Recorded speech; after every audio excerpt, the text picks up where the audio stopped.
नमस्कार साथियों, अब हम देखने वाले हैं संस्कृत का प्रैक्टिस सेट, जिसमें 61 से लेकर 90 तक प्रश्न होंगे। प्राण तेजसा रुदोषि परिरक्षिता त्वमंतरिक्षे चरस सूर्यत्व ज्योत्सा पति का विद्यते। अब अगला हमारा प्रश्न है, इसमें पूछा गया का विद्यते, तो इसका आंसर होता है डी, हृदय ग्रंथि विद्यते। सर्व संशया का भवंती, तो सर्व संशया सिद्ध्यन्ते। ईश्वर कीर्तिता अस्ति, तो ईश्वर सर्वज्ञ अस्ति। एतस्य महिमा कुत्र, एतस्य महिमा कुत्र, तो एतस्य महिमा भुवि। अगला प्रश्न, केशाम ईश्वरा प्रथमा स्वधा, केशाम ईश्वरा प्रथमा स्वधा, तो पितृणाम ईश्वरा प्रथमा स्वधा। रुद्र संज्ञा कस्य विद्यते, तो रुद्र संज्ञा ईश्वरा विद्यते। ता का उच्चारण स्थान क्या होगा, तो लितुरसानाम दंता होता है, दंत हो जाएगा ता का उच्चारण स्थान। मूछ को संस्कृत में क्या कहते हैं, तो मूछ को संस्कृत में समश्रु कहते हैं, ये विकल्प सही होता है 68 का। अस्मत् शब्द का स्त्रीलिंग रूप क्या होगा, अस्मत् शब्द का स्त्रीलिंग रूप होगा मया। 69 का ए विकल्प, मया कोई लिंग नहीं, मया तो अहम का होता है, इसमें डी वाला सही हो जाता है,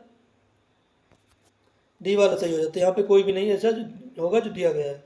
मार्तंड का समानार्थी शब्द क्या होगा, मार्तंड का समानार्थी शब्द होगा डी, सूर्य। अध्यापक शब्द में प्रयुक्त उपसर्ग है, क्या उपसर्ग प्रयुक्त किया गया है, तो इसमें अधि। 71 का सी हो जाता है सही, इसमें अधि उपसर्ग है अध्यापक में। प्रत्यर्थम पद में समास होगा, प्रत्यर्थम पद में कौन सा समास होगा, तो इसमें हो जाएगा अव्ययी भाव, क्योंकि इसमें प्रति उपसर्ग आया है, अव्यय आया है। अगला प्रश्न देखते हैं, निम्न में अव्यय पद है, अव्यय पद कौन सा है, यथा अव्यय पद हो जाता है, सी विकल्प सही होता है। 73 का सही होता है हमारा सी विकल्प। 50 का हिंदी रूप होगा, 50 का हिंदी रूप क्या है, तो 50 होता है 50 का मीनिंग हिंदी में। युष्मभ्यम पद का विभक्ति वचन क्या होगा, युष्मभ्यम पद का विभक्ति वचन क्या होगा, तो ये हो जाएगा चतुर्थी विभक्ति बहुवचन। युष्मभ्यम चतुर्थी विभक्ति बहुवचन में आता है। अभिता के योग में कारक होगा, अभिता परिता समया निक्षा हा प्रतियोगी अपि, इसमें कारक हो जाता है कर्म। अभिता परिता समया निक्षा हा प्रतियोगी अपि, इनके योग में कर्म कारक होता है, द्वितीय विभक्ति होती है। स्वर संधि का उदाहरण नहीं है, स्वर संधि का उदाहरण कौन सा नहीं है, तो सी विकल्प टी का, ये स्वर संधि का उदाहरण नहीं है, यहाँ पे व्यंजन संधि, तो 77 का सी सही हो जाता है, व्यंजन संधि यहाँ पे आएगा। द धातु लंग लकार प्रथम पुरुष बहुवचन रूप क्या होगा, द धातु लंग लकार प्रथम पुरुष बहुवचन का रूप क्या होगा, तो ये हो जाएगा अददु, अदद हो जाएगा, ये विकल्प सही है। को अन्यो हुत बहाद दुग्धम प्रभवते, पंक्ति संबंधित है, किससे संबंधित है, तो ये पंक्ति संबंधित है हमारी अभिज्ञान शाकुंतलम से।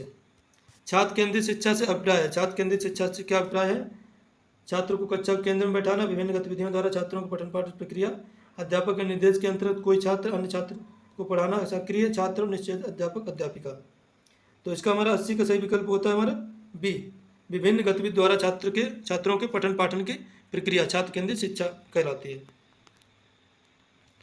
अगला प्रश्न देखते हैं, शिक्षा का प्रमुख उद्देश्य माना जाता है, क्या माना जाता है, सर्वांगीण विकास, डी विकल्प सही होता है। सर्वे गुणा कांचनमा श्रेयन्ते, कथन संबंधित है, किससे संबंधित, सर्वे गुणा कांचनमा श्रेयन्ते, तो 82 का हमारा सही हो जाता है बी विकल्प, नीति शतकम से संबंधित है ये श्लोक। अब देखते हैं प्रश्न नंबर 83, जटाव यति पद में जटाव में विभक्ति सूत्र कौन सा होगा, तो यहाँ पे हो जाएगा इत्तम भूत लक्षणे, सी विकल्प सही होता है, इत्तम भूत लक्षण है। 96 को संस्कृत में कहते हैं 96, तो इसमें इसको कहते हैं षड्नवति, बी विकल्प सही होता है। 84 का सही होता है बी विकल्प। उसके बाद 85, गुरु शब्द का द्वितीय बहुवचन रूप क्या होगा, गुरु शब्द का द्वितीय बहुवचन रूप क्या होगा, तो ये हो जाता है हमारा डी विकल्प, गुरुन, गुरुन हो जाएगा द्वितीय बहुवचन रूप।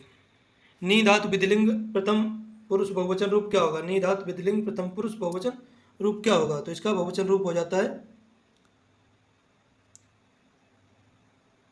नये यू। पंचतंत्र के लेखक कौन है? तो पंचतंत्र के लेखक हैं विष्णु शर्मा। सी विकल्प सही होता है। वर्तमान काल का बोध कराने वाला प्रत्यय कौन सा है? तो वर्तमान काल का बोध कराने वाला प्रत्यय होता है सात्र। सात्र प्रत्यय वर्तमान काल का बोध कराता है। नख भिन्ना में समास होगा। नख भिन्ना मतलब नख से भिन्ना, इसमें समास होगा तत्पुरुष। डी विकल्प सही होता है 89 का।